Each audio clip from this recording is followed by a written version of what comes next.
Right, we're on the dreaded, hey, water's coming through my ceiling call. That's a call you never want to get, but I'm going to show you what caused it and how to fix it and stop it in the future with this. What happened here is this trap got clogged. There's no float switch here, so it's flooding over the unit. It's going into the pan. Well, the float switch never tripped. It's right here because it's got a drain hooked up, which one thing that we need to do is lower this float switch as far as possible so that it trips in the future. And we are going to add this float switch before the trap, right off the unit. You don't want to put it after the trap.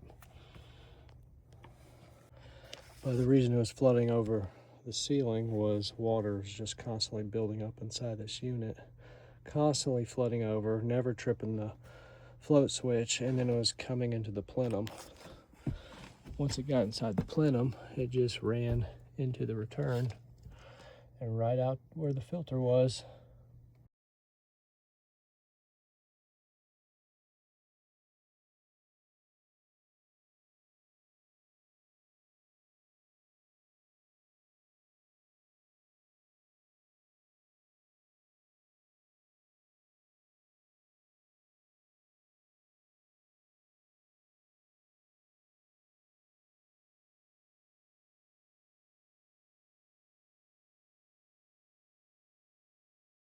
Here it is.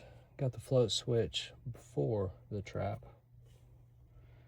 Got it all taped up. The reason we insulate this is because that cold water comes down here on that PVC pipe and it will condensate in the hot summer and drip down on the subfloor or through the ceiling.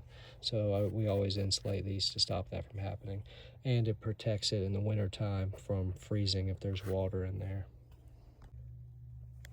Now we are going to wire up this float switch. What we're going to do is break one side of this already existing float switch wire. And then we're going to take that float switch off and adjust it as low as possible.